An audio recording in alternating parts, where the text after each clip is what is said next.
The Galactic Medical Research Station Epsilon 7 was the kind of place that took itself way too seriously. Floating in the middle of nowhere like a chrome-plated ego, it housed the galaxy's most prestigious xenobiological research team. And by prestigious I mean they had the biggest budget for the most ridiculous projects. Dr. Vextall strutted through the pristine corridors like he owned the place, which technically he did, being the chief researcher and all. His forearms gestured dramatically as he spoke to his nervous assistant Dr. Quilm, who scuttled along behind him like a worried crab. Today marks a historic moment in galactic medicine, Vextall announced, his voice dripping with self-importance. The first intact human specimen has finally arrived for our study. Dr. Quilm's tentacles twitched anxiously. Are you certain it's actually dead, sir? The transport logs seem a bit unclear. Of course it's dead, you fool. Vextall snapped, his scales shimmering with irritation. Humans are notoriously fragile. Probably died from exposure to actual hygiene standards aboard our transport vessel. They paused outside the examination room, where through the transparent aluminum window they could see their prize specimen laid out on the table. Marcus Thompson, a 30-something space trucker with a beard that had seen better decades, lay sprawled across the metal surface in what the aliens assumed was the eternal repose of death. In reality he was just sleeping off the mother of all hangovers after a 3-day celebration following his biggest cargo haul ever. Magnificent, Vextall breathed, pressing his face against the window. Look at that primitive bone structure, those ridiculously small cranial capacity indicators, and that bizarre fur growth around the facial region. That's called a beard, sir, Dr. Quilm offered helpfully. I know what it's called, Vextall lied smoothly. I was merely commenting on its rustic appearance. Marcus shifted slightly in his sleep, letting out a soft snore that made the monitoring equipment beep. Dr. Quilm jumped back like he'd been electrocuted. Sir, did you see that? It moved. Post-mortem muscle contractions, obviously. Vextall waved dismissively. Perfectly normal in primitive species. Their nervous systems are so basic, they probably keep twitching for hours after death. Inside the room, Marcus mumbled something that sounded suspiciously like 5 more minutes, Mom, and rolled over, nearly falling off the examination table. Dr. Quilm's eyes went wide. That seemed rather organized for a muscle contraction. You're being ridiculous, Vextall huffed. Dead is dead regardless of species. Now come along, we have a groundbreaking autopsy to perform. The Galactic Medical Journal will be fighting over the publishing rights. As they entered the room, Marcus let out another contented snore, completely oblivious to the fact that he was about to become the center of the galaxy's most embarrassing medical mistake. His chest rose and fell in the steady rhythm of deep sleep, while his new alien doctors prepared to make history by studying the galaxy's first living dead human. Dr. Vextall approached the examination table with the confidence of someone who had never been wrong about anything, ever. Which, to be fair, was probably true since he surrounded himself with people too terrified to correct him. Nurse Bleak, prepare the standard autopsy equipment, he commanded, snapping his fingers with 2 of his 4 hands simultaneously. Nurse Bleak, a short, sturdy alien who looked like someone had crossed a bulldog with a filing cabinet, rolled her eyes so hard they practically fell out of her head. She'd been working at this station for 20 years and had seen enough of Vextall's groundbreaking discoveries to fill a comedy special. Doctor, she said in her gravelly voice, maybe we should run some basic life sign checks first. You know, just to be thorough. Nonsense, Vextall waved her off. Look at it. Clearly deceased. No movement, no response to stimuli. He poked Marcus in the ribs with a metal probe. Marcus's response was to swat vaguely at the probe while muttering, "Cut it out, Jerry. I'm sleeping." Dr. Quilm's tentacles practically tied themselves in knots. Sir, it spoke. Dead things don't usually have conversations. Residual neural activity, Vextall explained, with the patience of someone talking to a particularly slow child. The human brain is so primitive, it probably doesn't even realize it's dead yet. Fascinating stuff, really. Nurse Bleak held up a life signs scanner that was beeping more frantically than a smoke detector in a bacon factory. Doctor, the readings are showing active brain function, steady heartbeat, and regulated breathing patterns. Faulty equipment, Vextall dismissed. When did we last calibrate that thing? Yesterday, Bleak replied flatly. Well, calibrate it again. Can't have substandard readings interfering with our historic research. Meanwhile, Marcus had shifted into what most people would recognize as a comfortable sleeping position, complete with one arm hanging off the table and soft snoring sounds. His body temperature was a perfectly normal 98.6 degrees Fahrenheit. His pulse was steady at 72 beats per minute, and his brain was currently running a pleasant dream about successfully delivering a cargo of Regellian spice without getting shot at by pirates. Dr. Quilm was now practically vibrating with anxiety. Sir, perhaps we should consider the possibility that the specimen might not be entirely expired. Quilm, your lack of scientific confidence is disturbing, Vextol replied, pulling on his surgical gloves with theatrical flair. This is why you'll never make chief researcher. You doubt everything, question the obvious, and fail to see the bigger picture. The bigger picture being that we're about to perform surgery on someone who's very clearly breathing. Post-mortem respiratory reflexes, Vextol said, like he was explaining gravity to a toddler. The human diaphragm continues to contract even after death. It's all very primitive and automatic. Nurse Bleak had given up trying to reason with him and was now quietly preparing a medical revival kit, just in case their corpse decided to become inconveniently alive during the procedure. She'd seen enough of Vextol's mistakes to know that having a backup plan was always wise. Now then, Vextol announced, raising his scalpel with a flourish, let's make medical history. Marcus chose that exact moment to let out a particularly loud snore, followed by a contented sigh, and the words, just 5 more minutes, boss. Dr. Quilm fainted. The scalpel was exactly 3 inches from Marcus's abdomen when the universe decided to have a sense of humor. Marcus Thompson, professional space trucker and amateur sleeper, opened his eyes, blinked twice at the bright examination lights, and let out a yawn that could have powered a small starship. Morning already? He mumbled, then sat up on the examination table like he was getting out of bed on a Tuesday. The effect was immediate and catastrophic. Dr. Vextol dropped his scalpel, which clattered to the floor with a sound that seemed to echo for several geological ages. His forearms flailed in different directions, as if he was trying to flag down a taxi, perform semaphore, and surrender to enemy forces, all at the same time. Resurrection, he shrieked in a voice that would have made a banshee file a noise complaint. It's alive. The dead walks among us. Marcus scratched his beard, and looked around the room with the casual interest of someone who'd woken up in stranger places. Well, this is new. Usually when I wake up somewhere weird, there's at least an empty bottle nearby to explain it. Nurse Bleak, who had been quietly standing in the corner expecting exactly this outcome, walked over and handed Marcus a medical gown. Here you go, honey. You might want to cover up. Thanks, Marcus said, then looked down at himself and realized he was completely naked on what appeared to be an operating table. Okay, that's definitely new. I mean, I've had some wild nights, but usually I remember getting undressed.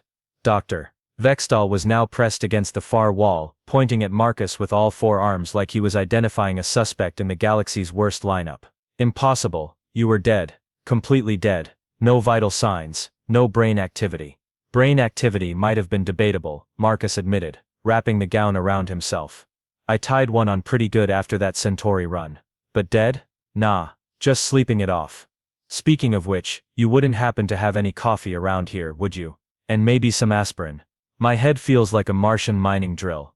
Dr. Quilm had regained consciousness, just in time to witness what he was certain was the first documented case of human necromancy. He scrambled to his feet, his tentacles writhing in panic. Sir, what do we do? Is it a zombie? Should we call security? I'm right here, you know, Marcus said conversationally. And I'm definitely not a zombie. Zombies don't ask for coffee. That's like rule number 1 of being undead. But you were dead, Vextol insisted, his voice cracking like a teenager asking someone to prom. We confirmed it, multiple times. The transport crew said you were deceased on arrival. Marcus thought about this for a moment, then snapped his fingers. Oh right, yeah, I remember now. I was sleeping in the cargo hold when your guys found me. Been pulling double shifts for 3 weeks straight, and I finally crashed hard. Really hard, apparently. Sleeping, Dr. Quilm squeaked.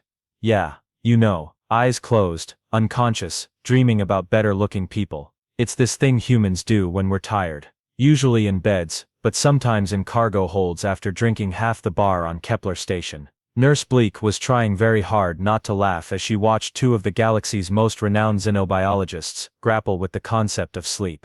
Doctors, perhaps we should run those life sign calibrations I mentioned earlier. This is impossible, Vextol muttered, staring at Marcus like he was a puzzle with too many pieces. Humans don't just wake up after being dead. Well, there's your problem. Right there, Marcus said cheerfully, hopping off the examination table and stretching. I was never dead to begin with. Common mistake really, happens all the time. Dr. Vextol's brain was currently trying to process information that went against everything he thought he knew about biology, death, and the fundamental nature of existence. It was like trying to run advanced calculus on a calculator made of cheese. Happens all the time, he repeated weakly. Death happens all the time? No. Marcus clarified, searching around for his clothes. The mistaking sleeping humans for dead humans thing. You guys aren't the first aliens to make that assumption. There was this whole incident on Proxima Beta, where the local funeral director tried to embalm my buddy Jake, while he was napping off a bachelor party. Jake was not pleased. Dr. Colm was frantically taking notes, his tentacles moving so fast they looked like they were having seizures. So you're saying that humans regularly enter a state that mimics death so closely that even advanced medical equipment can't tell the difference. Advanced medical equipment. Marcus looked around the room with amusement. You guys didn't even check if I was breathing. That's like first day of medical school stuff. Well, assuming you have medical schools, you do have medical schools, right? Nurse Blake couldn't contain herself anymore and let out a snort of laughter. Oh, they have medical schools all right. 6 years of the finest education money can buy. Apparently they don't cover the poke it and see if it moves diagnostic technique. That's not how proper xenobiology works. Vextal protested, his scales flushing a deep purple color that probably indicated embarrassment in his species. We follow strict scientific protocols. We don't just poke things. Maybe you should start, Marcus suggested helpfully. I mean, poking is pretty much the foundation of human medicine. Step 1, poke the patient. Step 2, if they say oh, they're probably alive. It's not rocket science. Dr. Colm looked up from his frantic note-taking. But the transport crew specifically stated that you showed no signs of life. They ran a full bioscan. Marcus paused in his search for pants and gave this some serious thought. Oh, yeah, I was probably in REM sleep. That's the really deep stuff. Sometimes humans sleep so hard we barely register on life scanners. Plus I'd been awake for like 72 hours straight before I crashed. When humans get that tired, we basically become temporarily dead until we recharge. Temporarily dead. Vextal's voice went up 3 octaves. That's not how death works. Death is permanent. It's the cessation of all biological functions. Not for humans. Marcus shrugged. We're pretty resilient. We bounce back from all sorts of stuff that would kill other species. Sleep deprivation, alcohol poisoning, eating gas station sushi, watching reality TV. We just power through it. Dr. Colm was now writing so furiously that smoke was coming off his pen. This is incredible. Humans can survive alcohol poisoning. And what's gas station sushi? You don't want to know, Marcus said darkly. Trust me on that one. But yeah, humans are tough. We have to be. Our planet keeps trying to kill us, so we evolved to be basically unkillable through normal means. Unkillable, Vextal squeaked. Well, not unkillable exactly, but pretty hard to put down permanently. We heal from wounds that would cripple other species. We can survive in environments that would liquefy most aliens, and we can eat food that's technically classified as toxic waste in 17 different star systems. Nurse Blake was openly grinning now. Is this why humans are considered the galaxy's best soldiers? Partly, Marcus nodded. That and we're too stupid to know when we're beaten. Other species hear impossible odds and surrender. Humans hear impossible odds and think challenge accepted. It's a character flaw, really. Dr. Vextal was now sitting on the floor, staring at the wall with the 1,000-yard stare of someone whose entire worldview had just been demolished with a sledgehammer made of common sense. But our scans, our protocols, our entire understanding of xenobiology, probably needs some updating, Marcus agreed diplomatically. Look, I'm not trying to be mean here, but you guys maybe jumped to conclusions a little fast. I mean, you were about to perform surgery on me without even checking if I was actually dead first. That's like trying to fix a spaceship engine while it's still running. We thought you were dead, Dr. Colm protested. But you didn't verify it, Marcus pointed out. Where I come from, we have this saying measure twice, cut once. You guys went straight to the cutting part. Dr. Vextal slowly got to his feet, his dignity hanging in tatters around him like a hospital gown that had seen better days. This is the most embarrassing moment of my professional career. Look on the bright side, Marcus said, finally locating his pants behind a medical cart. At least you found out I was alive before you started the autopsy. Can you imagine how awkward that conversation would have been? Oops, sorry we accidentally vivisected you, here's your spleen back. The room fell silent, except for the sound of Marcus getting dressed and Dr. Colm's continued frantic note-taking. The weight of their near-catastrophic mistake was settling on everyone like a blanket made of pure embarrassment. So, Marcus said, breaking the silence, about that coffee. Just as Nurse Blake was about to direct Marcus to the station's cafeteria, which served coffee that could dissolve titanium hull plating, the universe decided it wasn't done having fun with the medical team yet. Dr. Vextel, who had been standing there processing the complete destruction of his professional reputation, suddenly clutched his chest with all four arms and made a sound like a deflating balloon animal. I can't. This is, he wheezed, his scales shifting through a rainbow of colors that probably wasn't healthy in any species. My entire career, everything I've published, the journals will retract every paper I've ever written. Oh no. Dr. Quilm gasped, his tentacles going rigid with panic. He's having a professional breakdown. It's the medical equivalent of a cardiac event. Marcus, who had been in the middle of putting on his boots, looked up with the expression of someone who had just realized his day was about to get significantly more complicated. Seriously? Right now? I just wanted coffee and maybe directions to the nearest spaceport, and now I'm watching an alien doctor have what looks like a nervous breakdown because he almost accidentally performed surgery on a living person. Dr. Vextel was now hyperventilating, which in his species involved a complex breathing pattern that sounded like a broken air conditioning unit. The shame. The disgrace. How will I face the Galactic Medical Council? They'll revoke my license. I'll be working at a backwater clinic treating space flu and hangnails.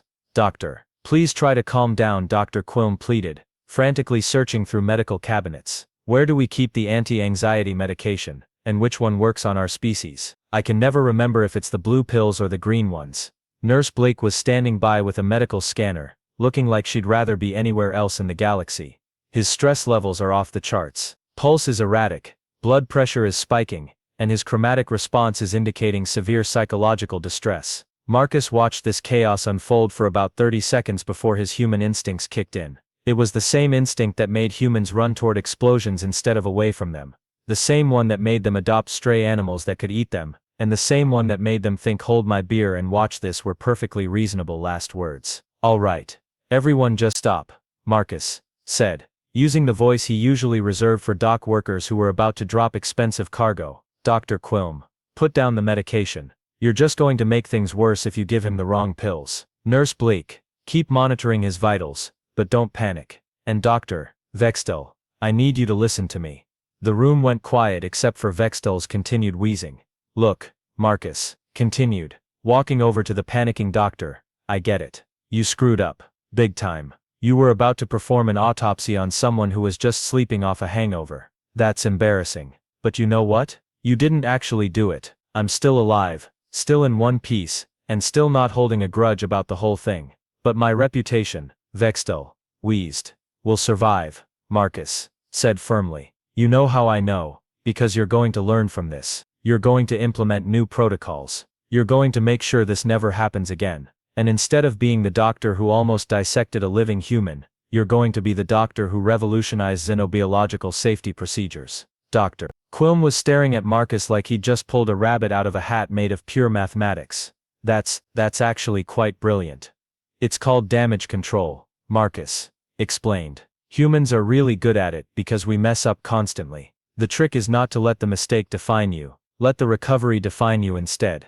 Vextel's breathing was starting to normalize, and his color was shifting back to something that didn't look like a disco ball having a seizure. You really think the medical council would accept that? Are you kidding? They'll probably give you an award. Think about it. Dr. Vextel's revolutionary safety protocols prevent interspecies medical disasters. That's got to be worth at least a footnote in the medical journals. Nurse Blake was now looking at Marcus with something approaching respect. You know, for someone with no medical training, you're pretty good at crisis management.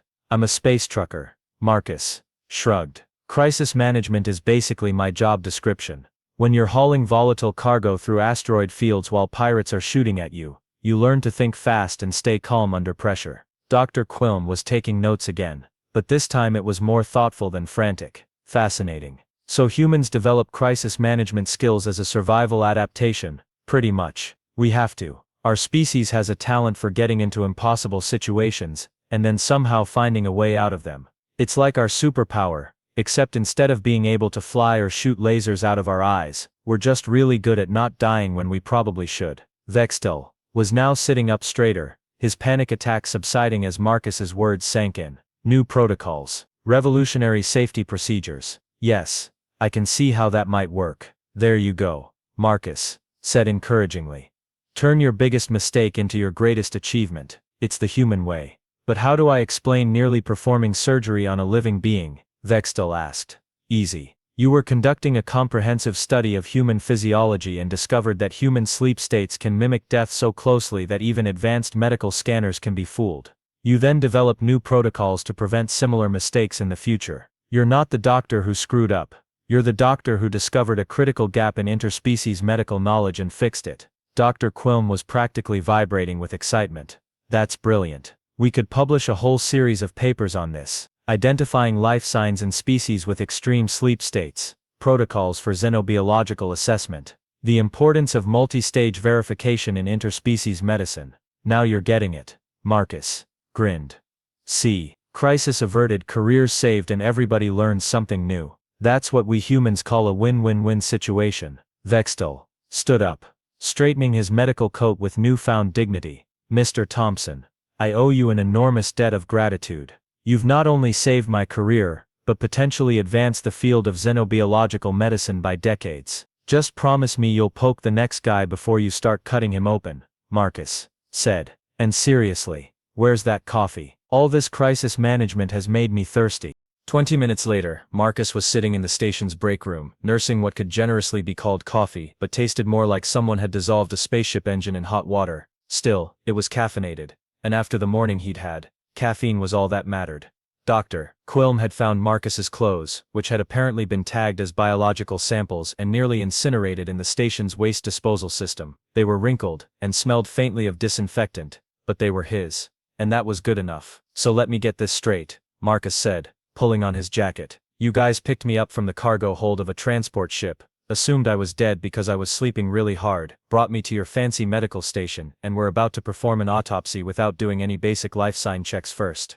Dr. Quilm, who was now looking considerably less nervous and more embarrassed, nodded slowly. That's an accurate summary, yes. Though when you put it like that, it sounds even worse than it felt at the time. And then when I woke up and explained that humans sometimes sleep so deeply they appear dead, your boss had a panic attack about his professional reputation, and I ended up giving medical advice to trained doctors. Also accurate, Quilm admitted. Marcus took another sip of the engine-flavored coffee, and shook his head. You know, I've had some weird experiences in my time. I've been shot at by space pirates, chased by angry customs officials, and once got trapped in a cargo hold with a crate of mating Altarian slugs. But this is definitely going in the top 5 weirdest days of my life. Nurse Bleak walked into the break room carrying a datapad and wearing an expression that suggested she was trying very hard not to laugh. Mr. Thompson, I've prepared your discharge paperwork. Technically, since you were never actually a patient, there's no medical record to speak of. But I've documented everything for our incident report.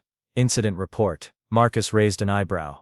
Oh yes, Bleak said with obvious satisfaction. This whole situation is going to require quite a bit of paperwork. Someone's going to have to explain to the station administrator why we nearly performed surgery on a living being without proper verification procedures. Should be entertaining. Dr. Vextel chose that moment to enter the break room, looking like a completely different person than the one who'd been having a nervous breakdown 30 minutes earlier. His scales had returned to their normal color. His posture was confident again, and he was carrying what appeared to be several datapads full of notes. Mr. Thompson, he said formally, I cannot adequately express my gratitude for your assistance today. Not only did you prevent what would have been a catastrophic medical error, but you've helped me realize the importance of comprehensive verification protocols in xenobiological research. You're welcome, Marcus said. Just remember the poking thing. It's really important. Already implemented, Vextel said proudly, holding up one of his datapads. I've drafted new standard operating procedures that require a minimum of 3 independent life sign verifications before any invasive procedures can be authorized. Dr. Quilm has volunteered to head up the implementation committee. Dr. Quilm beamed with pride, his tentacles practically glowing. We're calling them the Thompson Protocols, if that's acceptable to you. Marcus nearly choked on his coffee. The Thompson Protocols. You're naming medical procedures after me. It seems appropriate, Vextel said. After all, you're the one who identified the critical flaw in our methodology. Your contribution to galactic medical safety cannot be understated. My contribution was pointing out that you should check if someone's alive before trying to cut them open, Marcus said incredulously. That's not exactly revolutionary medical theory, perhaps not to humans, Quilm said thoughtfully. but to us, it represents a fundamental shift in how we approach xenobiological assessment. Different species, different assumptions, different protocols required. Nurse Bleak handed Marcus a small device that looked like a cross between a communicator and a medical scanner. Emergency medical beacon, she explained. If you ever end up unconscious around medical personnel again, this will broadcast your vital signs and a message explaining that humans can enter extremely deep sleep states, should prevent future misunderstandings. You made this just now? Marcus asked, examining the device. I had some spare time while the doctors were having their existential crisis, Bleak said with a shrug. Plus, something tells me you're the type of human who might need it again someday. Marcus couldn't argue with that logic. He clipped the device to his jacket and finished his coffee, which was somehow tasting less like engine fluid and more like actual beverage. Well, this has been educational, but I should probably get going. I've got a cargo run to Vegas Station, and they're expecting me sometime this century. Of course, Vextel said, walking him toward the exit. Again, our deepest apologies for the misunderstanding, and our profound gratitude for your patience and wisdom. As they reached the docking bay where Marcus's ship was parked, looking exactly as beat up and reliable as he'd left it, he turned back to the medical team one last time.